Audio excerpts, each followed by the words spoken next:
Nós vamos falar rompendo o céu de bronze, 10 dias de jejum. Em Oséias, abra a sua Bíblia em Oséias, capítulo 4. Rompendo o céu de bronze, rompendo o céu de bronze. E os teus céus estão sobre a cabeça, serão de bronze, que estão sobre tua cabeça serão de bronze. Algo que Deus falou na Bíblia, em Deuteronômio 28, 23, terrível. Mas, se o meu povo que se chama pelo meu nome se humilhar e orar, buscar a minha face, se converter dos seus maus caminhos, então eu ouvirei dos céus, perdoarei os seus pecados e sararei a sua terra. Segundo Crônicas 7,14. É o que nós vamos fazer nesses 10 dias. Nós vamos nos humilhar. Vamos nos humilhar agora para o restante do ano e para o próximo ano que está chegando, já chegou. Então nós vamos nos humilhar, porque esse céu, os teus céus que estão sobre a cabeça serão de bronze. Bom, bronze é um metal muito rígido, muito forte. E quando Deus fala isso, que terá um céu de bronze sobre a nossa cabeça, é porque Ele não vai ouvir a nossa oração. Ele não vai ouvir aquela cidade, aquele país, aquela nação ou aquele povo, ou até mesmo você sozinho. O teu céu está de bronze. Ele não vai nos ouvir. Então há uma necessidade de romper esse céu de bronze, para que Deus cumpra o outro versículo que ele fala, em Deuteronômio, em 2 Crônicas 7,14. Se o meu povo que se chama pelo meu nome se humilhar e orar e buscar a minha face e se converter dos seus maus caminhos, então eu ouvirei dos céus. O que é que acontece? Quando a gente toma uma atitude, esse céu que era de bronze passa a ser agora um céu aberto, um céu livre. O céu agora está livre. O acesso das nossas orações chega até o nosso Pai, e Ele ouve as nossas orações, e Ele sara a nossa terra, perdoa os nossos pecados e nos abençoa. São etapas, são degraus que nós vamos subir. Então entenda isso. Nós vamos falar sobre conhecer, arrepender e prosseguir. Precisamos conhecer.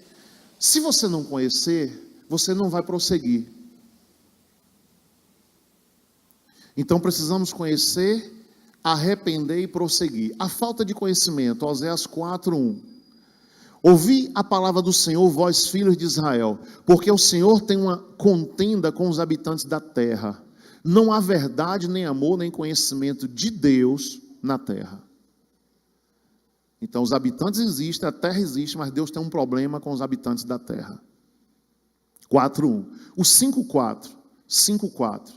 Aí mesmo o livro de Oséias. As suas ações não lhes permitem voltar para o seu Deus. O espírito da prostituição está no meio deles e não conhecem ao Senhor.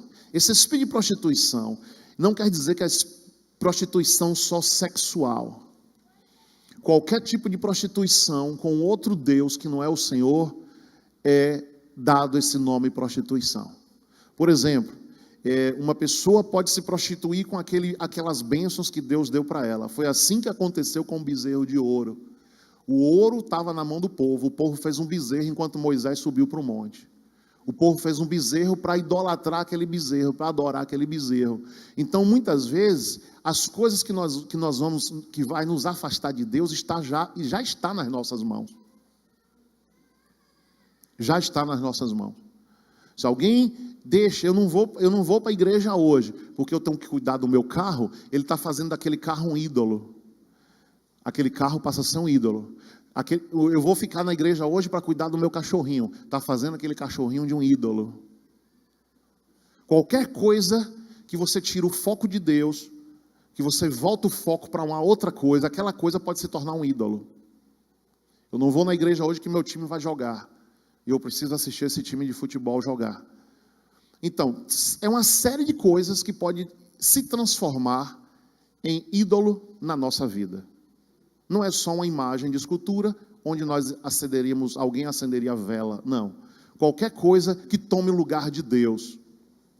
Qualquer coisa que tome o lugar de Deus na sua vida, ele pode se transformar em um ídolo.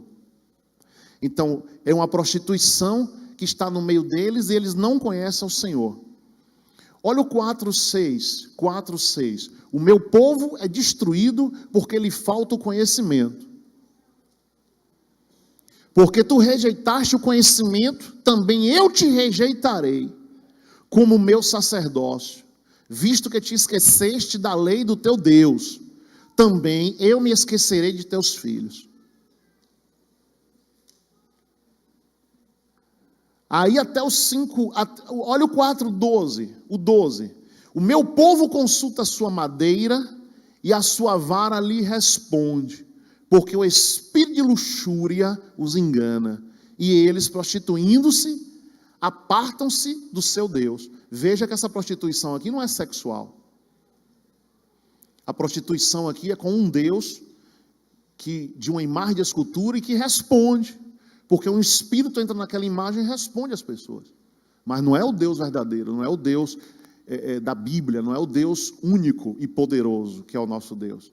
Então passa a ser uma prostituição, apartando-se do seu Deus. Esse espírito ele engana as pessoas se prostituem e se apartam do Deus vivo e do Deus verdadeiro.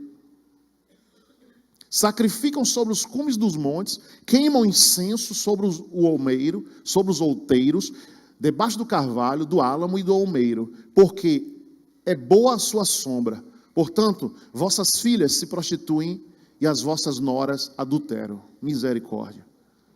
Então aqui você vê que já vai aprofundando as coisas. Tudo isso por falta do conhecimento. Por falta do conhecimento.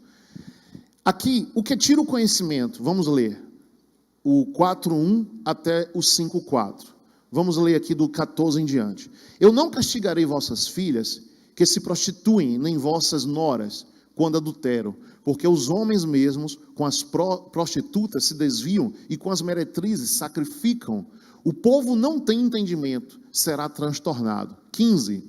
Ainda que tu, ó Israel, queres prostituir-te, contudo não se faça culpado Judá. Não venhais a Gilgal e não subais a Bet-Aven, nem jureis, dizendo, vive o Senhor. Porque como novilha rebelde, se rebelou Israel. Agora o Senhor os apacentará como a um cordeiro em um lugar espaçoso. Efraim está entregue aos ídolos, deixai-o. Tendo acabado de beber, eles se entregam à prostituição. Os seus príncipes certamente amam a vergonha.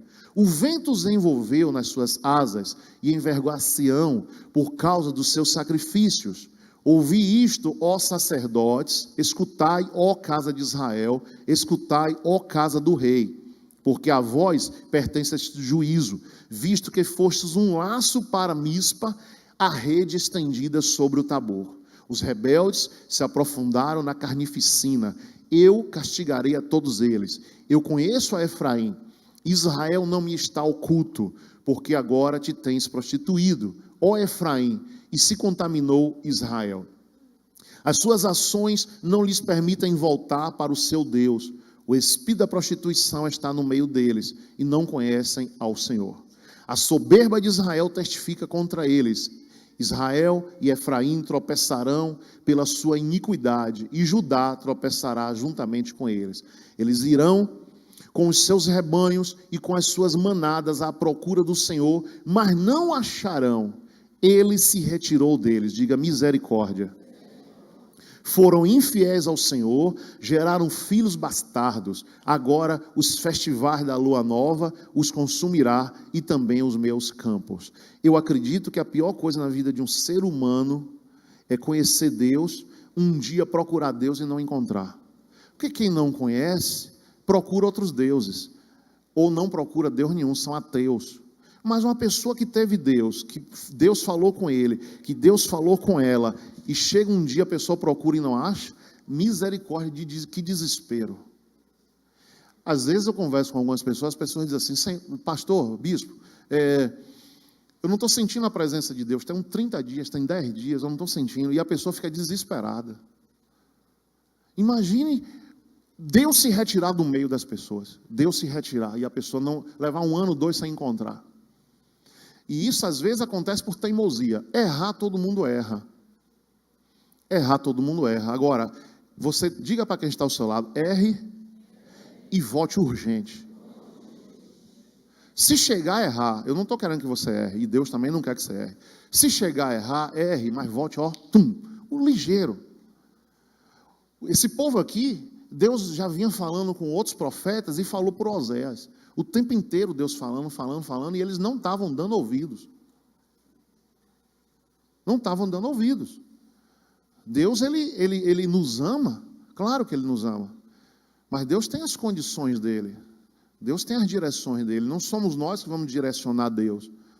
Deus é que vai nos direcionar.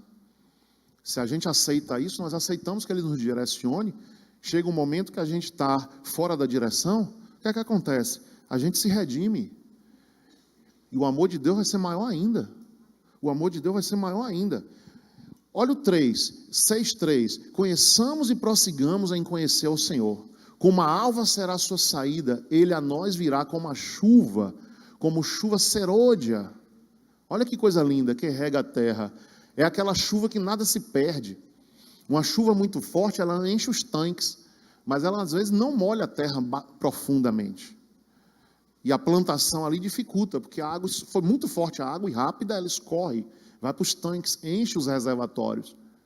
Mas a chuva seródia, ela cai uma noite inteira, 2, 3 dias, e a terra fica totalmente encharcada.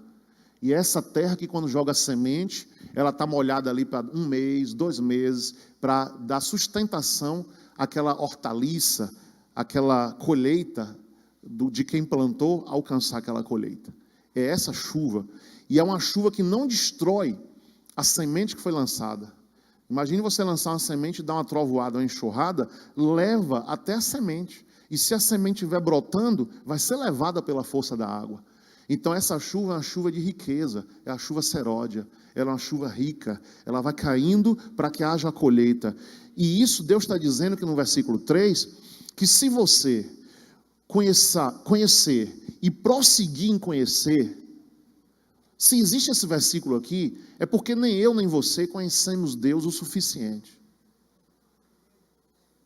Está dizendo, conheçamos e prossigamos em conhecer. Então não tem ninguém que diga assim, eu já conheço Deus. Só em ele dizer isso, ele está enganando a ele próprio. Ele afirmar, eu conheço Deus. Você vê uma arrogância um pouco nessa fala. Então conheçamos e prossigamos em conhecer.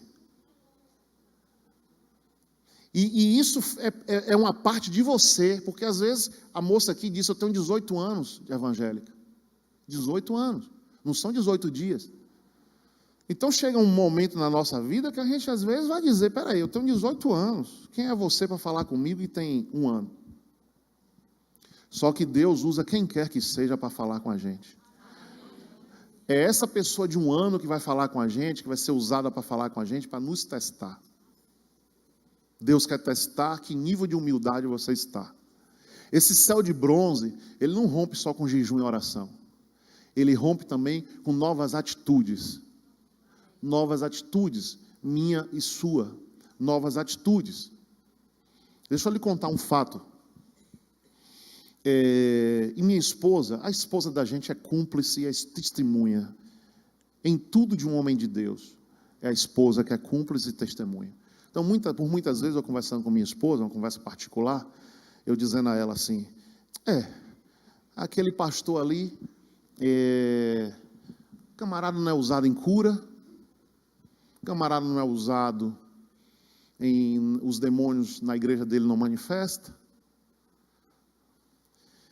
e a igreja daquele camarada cresce que ninguém supera o crescimento daquela igreja. Quando eu estou falando isso para uma pessoa, estou falando isso já como se fosse questionando o que Deus me deu, os meus dons e assim por diante. Então eu ficava muito na minha mente que o crescimento de uma igreja se passava por milagres, curas, tal. E que por isso eu tinha que buscar cura e milagres. Tudo bem, Deus deu o dom, a gente não vai desprezar, a gente vai usar. Só que ao longo da jornada, ao longo dos cabelos brancos que vão aumentando, a gente vai aprendendo, mortificando o nosso eu. Não é porque eu sou usado em cura que eu sou melhor do que ninguém. Deus vai mortificando a minha carne, vai mortificando as minhas razões, e o que é que acontece? Eu passei a dar valor a muitos pastores que oram e nem um pinto é curado, mas eu dei valor. Aprendi demais com um que eu viajei junto, um pastor que eu viajei junto, lá do Rio de Janeiro, talvez ele possa vir aqui um dia, e eu aprendi muito com aquele homem. Eu observei ele os 11 ou 12 dias que eu fiquei viajando com ele, eu fiquei observando aquela viagem. E observando a forma dele agir e por que, aí Deus foi me falando, por que a igreja dele está crescendo muito lá no Rio de Janeiro. Eu aprendi. E depois de certos momentos, de um ano para cá, eu fui aprendendo algumas coisas e resolvendo mudar. Porque não adianta você aprender e não querer mudar. Você pode ir lá para a Rússia, para a China, para a melhor faculdade dos Estados Unidos, aprender, o pai pagar o curso, qualquer pessoa pagar, o curso caríssimo, mas se você não quiser, você volta de lá pior. Você tem que aprender e querer mudar. Eu quero mudar, Senhor. Essa conclusão é pessoal, é sua. Essa conclusão é sua, pessoal. E eu fui concluindo que crescimento de igreja, que é o meu sonho, o único sonho que eu quero é esse. E não tem como eu falar para você que tamanho eu quero a Igreja Aliança. Não tem como. Você não vai entender, você não vai captar. Assim, mas o meu sonho, que ainda não foi realizado, eu fico um pouco como Abraão, que Abraão tinha tudo, mas não tinha um filho. Uma única coisa só na vida de Abraão fez ele permanecer um homem de Deus. E ele ser mais homem de Deus. Essa única coisa que eu tenho na minha vida vai cada dia mais me fazer ser homem de Deus. Descer na presença de Deus para buscar esse sonho que eu não vi ainda, mas Deus já viu. Deus já viu. E com isso você aprende a mudar. E com isso não adianta. Aí minha esposa falava uma coisa, às vezes meu sogro falava outra, coisa de família. Minha esposa eu confio no meu sogro. 2, 3, 4, 5 pessoas que a gente confia, a gente fala. E essas pessoas às vezes conversavam comigo alguma coisa, a minha mãe, e eu, não é assim. E pessoas que me amam. Pessoas que me amam e pessoas que te amam, às vezes dão um conselho para você e você não aceita. E vai aceitar de um estranho. Não é um bom sinal isso. Como é que eu aceito, se um estranho chegar para mim, eu aceito ou não aceito uma coisa da minha esposa ou da minha mãe? Isso é orgulho. Isso é orgulho. E todo orgulho tem que ser morto em você. Qual é o orgulho que você tem? Em que área tem? Que área você tem? Pronto. Essa área que você vai pedir a Deus que trate. Então, assim, eu vejo hoje tudo diferente, porque os meus olhos mudaram. Porque a minha visão mudou. Se você não mudar sua visão, você não vai ver nada diferente. Você sempre vai ver tudo ruim, tudo igual, tudo péssimo. Depois que muda aqui dentro, é que você começa a ver. Então, crescimento de igreja passa por milhares de coisas. É um bom louvor, é tratamento às pessoas, é respeito às pessoas, é educação às pessoas, é uma casa de criança, é um som bom. São milhares de coisas. Nesse tempo que eu sou pastor, já vi alguém dizer, eu fiquei naquela igreja, porque aquela igreja ninguém arranha meu carro. Ó!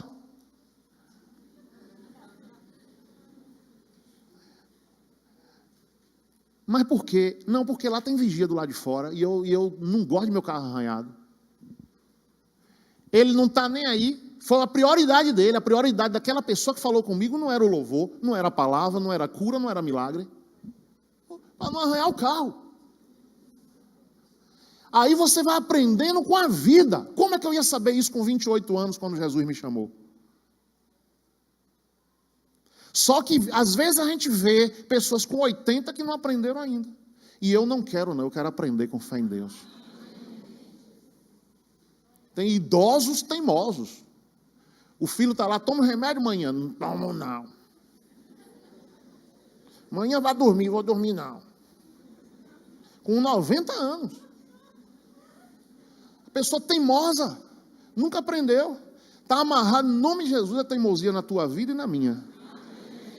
Vamos aprender sim, e Deus vai abrir o céu de bronze para você. Aplauda Jesus. Esse Deus é poderoso. Esse Deus é glorioso. Só que Deus vai fazendo isso por amor. Você sabe como é que o diabo quer que você aprenda? Ele pisa no pescoço. Aprenda hoje, miserável. Não, Deus vem com amor. Por isso que às vezes a gente fala as coisas, Deus demora. Porque Deus é com amor. É com amor. O diabo quer que você aprenda na mesma hora. E quando você não... aprenda burro, amaldiçoa a pessoa. Deus não. Deus vem com amor. Filho, você vai aprender. Filho, você está aprendendo. Filho, você está melhorando. Filho, eu vou ver você diferente. Essas palavras não ofendem, essas palavras deixam a gente bem e a gente se levanta com o poder de Deus. Amém, gente? Quem pode aplaudir o Senhor? Então, o Senhor, nesse texto, conheçamos e prossigamos em conhecer o Senhor. Olha, quando você toma essa atitude de conhecer e prosseguir em conhecer, diga para quem está ao seu lado, meu irmão, prossiga em conhecer a Deus. Nunca pare e nunca ache que você, eu já sei demais. Quando você toma essa atitude, olha a parte B do versículo, aqui é a parte A, olha o B. Como a alva será sua saída, ele a nós virá como chuva serôdia que rega a terra. Quando você toma essa decisão de conhecer e prosseguir conhecer, a parte B do versículo se completa. Deus está dizendo, eu vou na sua vida como a chuva serôdia. Eu vou regar a sua terra, que é tudo que todos nós queremos. Quem é que quer uma terra? Nesse mesmo capítulo aqui, o capítulo Deuteronômio 28, 23, no versículo seguinte, o 24, diz que, assim como está dizendo, serão de bronze, os teus céus que estão sobre a cabeça serão de bronze, a sua terra será de ferro. Nada que plantar vai dar naquele lugar. Diga misericórdia, diga sangue de Jesus tem poder. Então entenda, igreja, que nós estamos num aprendizado só. O Deus que fez o universo, Ele quer nos ensinar a ser seu professor, ser o nosso professor. A nossa mente, o que é a nossa mente? Uma mente de formiguinha diante da mente do nosso Deus. Olha aqui, 28, 23. Os teus céus que estão sobre a tua cabeça serão de bronze, e a terra que está debaixo de ti será de ferro. Diga misericórdia. Misericórdia. Que coisa, não é? Por causa de pecados, por causa de decisões, por causa de situações. Como Deus nos trouxe para Oséias, para a gente ver. Vinde, olha o 6:1. Vinde, tornemos para o Senhor. Ele nos despedaçou, Ele nos sarará. Ele fez a ferida, mas a ligará. Essa é a promessa para mim, para você, para todos. Deus só não vai permitir que a pessoa morra. Não, Deus quer ela viva para ensinar e tratá-la. Ninguém morto. Foi o salmista Davi disse. O salmista Davi falou: Senhor, o que adianta eu debaixo da sepultura? Como eu poderei te louvar? Como eu poderei te adorar? Me deixa vivo, Deus, para os meus inimigos verem o que o Senhor vai fazer na minha vida. Que entendimento. Agora, onde foi que o salmista Davi aprendeu? Que faculdade teológica aquele homem aprendeu? Um homem que ficava tomando conta das ovelhas do pai. E foi um rei tão inteligente. Onde aquele homem adquiriu aquela inteligência? O rei Davi. De governar a nação, de juntar tesouros para o filho Salomão construir o templo. Onde aquele homem aprendeu tudo aquilo? O Espírito de Deus, porque ele era aberto. Aí Deus fala, um homem que derramou sangue, um homem que foi sanguinário, Deus falou, tu é um homem segundo o meu coração. Coração na Bíblia significa pensamentos. É como se Deus estivesse dizendo para Davi, tu é Davi como eu penso. Tu é um homem como eu penso. O que quer dizer? Deus sabe que os homens são falhos, tudo bem. Mas Deus sabe que Davi era quebrantado, chorava na presença de Deus, dobrava o joelho na presença de Deus, não pedia ajuda a ninguém antes de pedir a Deus. Deus orientava. Então, tu é um homem segundo o meu coração, segundo os meus pensamentos. Como eu penso a respeito de um homem, eu vejo você, Davi. Que coisa gloriosa. Que coisa gloriosa. Então esse Deus é tremendo, esse Deus quer fazer isso na tua vida. Esse Deus quer transformar a tua casa, quer transformar a tua vida. Olha, vamos ver aqui como a gente pode tocar a trombeta. Como a gente pode tocar a trombeta. Você já leu aí Oséias? Vamos para Mateus. Mateus capítulo 9. Mateus capítulo 9. Arrependimento. O que significa arrependimento enquanto você acha na sua Bíblia? Mateus. Pesar sincero de algum ato ou omissão. Desistência de causa feita ou empreendida. Ter pesar de faltas ou delitos. Então arrependimento é uma série de coisas. Você tem que ir no dicionário para ver o que significa. Ele fala de várias coisas. Pesar sincero de um ato ou omissão. Eu fiz um ato errado, eu me arrependo. Desistência de causa feita. Eu desisto de alguma coisa, eu me arrependi, não vou fazer mais isso, não vou continuar fazendo mais esse erro. E ter pesar de faltas ou delitos. Para quê? Para conhecer e prosseguir conhecendo. O arrependimento faz isso. Você reabastece a sua vida. Se arrepende, reabastece, deu uma parada, parei um tempo, vou abastecer o carro, vou lavar o carro, calibrar os pneus, vou fazer uma revisão para a próxima viagem. Então você reabastece, se reequilibra. E a partir de agora eu vou de novo. Se você não entender que precisa de um arrependimento, você não para. E quando a gente não para, não ouve a voz de Deus. O ativismo e a correria do dia a dia vai matando a pessoa. A pessoa acha o seguinte: estou fazendo a obra de Deus, estou fazendo, eu vou, eu subo, eu desço, eu prego aqui, prego acolá, eu toco, eu danço, eu faço, aconteço. Mas aí não vem os momentos de arrependimento que tem que vir sobre nossa vida. Que é um momento de reflexão.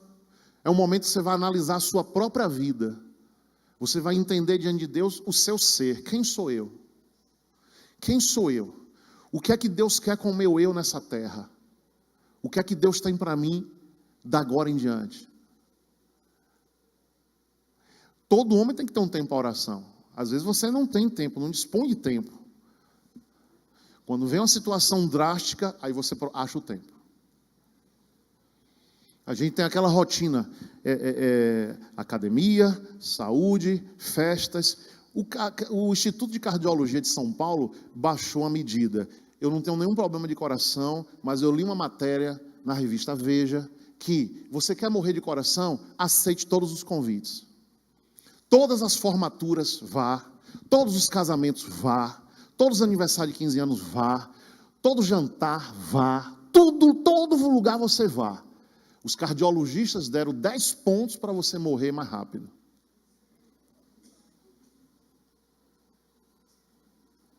A pessoa, às vezes, com medo de dizer não a um amigo, vai no todo aniversário. Vai estressado, não tem tempo para dormir direito, não tem tempo para descansar, não tem tempo para sua família, vai em tudo que lhe chama. E ainda comendo.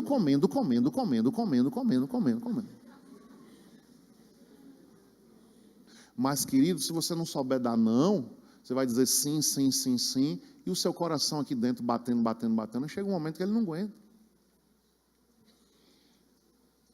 Não aguenta. Tem dia que eu quero ficar quieto, não posso ficar quieto. Pastor, tem alguém para orar no hospital. Pastor, casamento de noite. Pastor, uma viagem para fazer. Pastor, não sei o quê, pastor, não sei o quê.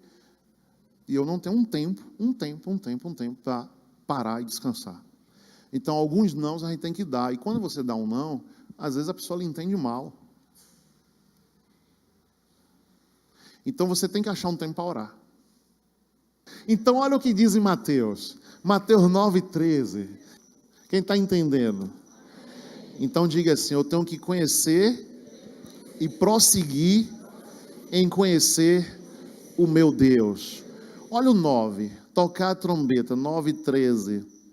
Ide, porém, aprendei o que significa: misericórdia quero e não sacrifícios, pois eu não vim chamar os justos, e sim os pecadores ao arrependimento. Olha aí, está vendo? Ao arrependimento. Então, misericórdia quero. O que significa isso é aprender. Ide, porém, aprendei. Veja que Deus quer ensinar a mim e a você todos os dias. Aprender o que significa misericórdia quero e não sacrifício. Então, todos os dias na nossa vida, a gente tem que aprender alguma coisa. Até com os erros dos outros, você pode aprender alguma coisa para você. Amém? Uma reportagem na TV, você pode aprender alguma coisa para você. Mas sempre queira conhecimento. Conhecimento nunca é pouco. Nunca é pouco. Diga para quem está ao seu lado, conhecimento nunca é pouco. No capítulo 21,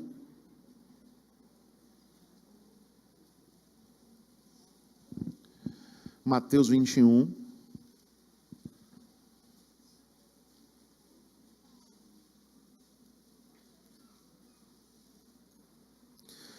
então o pai se dirigiu no 21:30, então o pai se dirigiu ao segundo filho e disse a mesma coisa. Respondeu ele, eu vou, Senhor, mas não foi.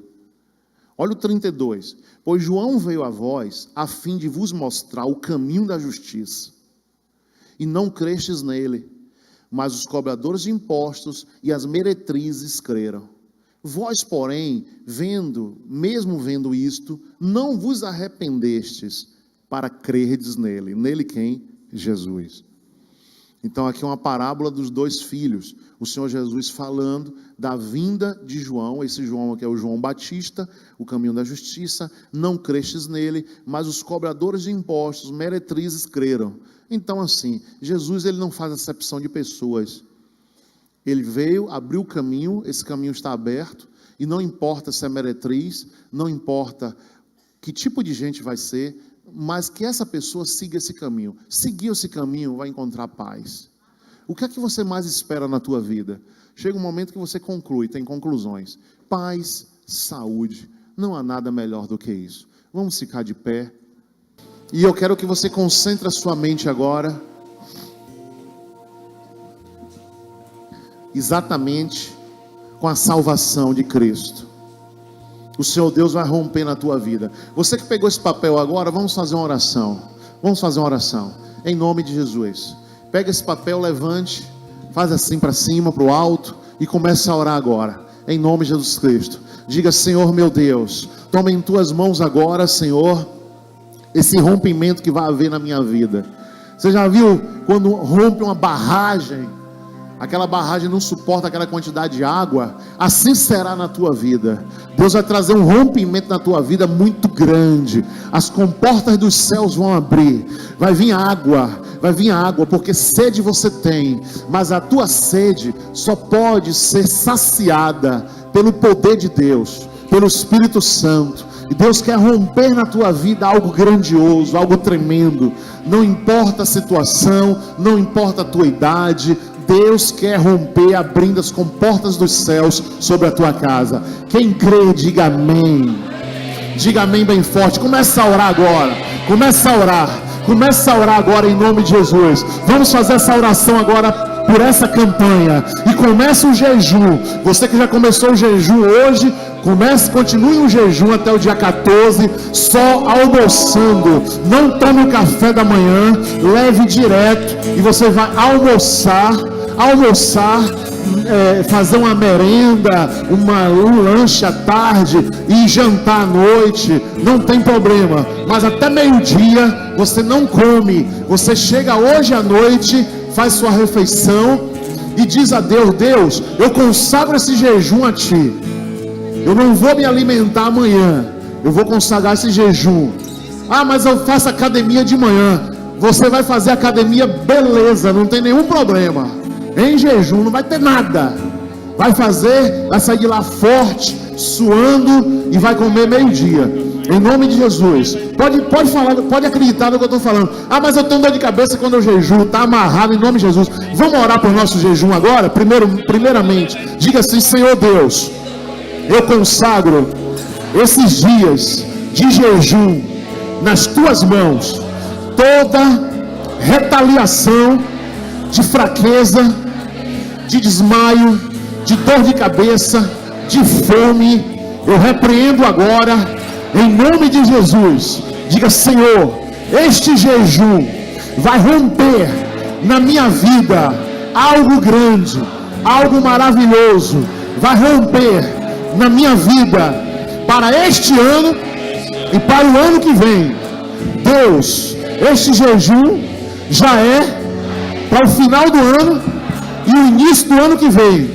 Em nome de Jesus, eu contarei as vitórias que o Senhor vai realizar na minha vida. Deus, eu creio na tua palavra. Eu estou conhecendo, vou prosseguir em te conhecer, e assim, Deus, o Senhor vai fazer grandes coisas na minha vida. A chuva seródia, ela vai vir sobre a minha vida, e eu receberei o melhor desta terra para a honra e glória do nome de Jesus. Agora aperte a mão de quem está ao seu lado e diga: bom jejum, meu irmão. Bom jejum, minha irmã. Em nome de Jesus. Amém.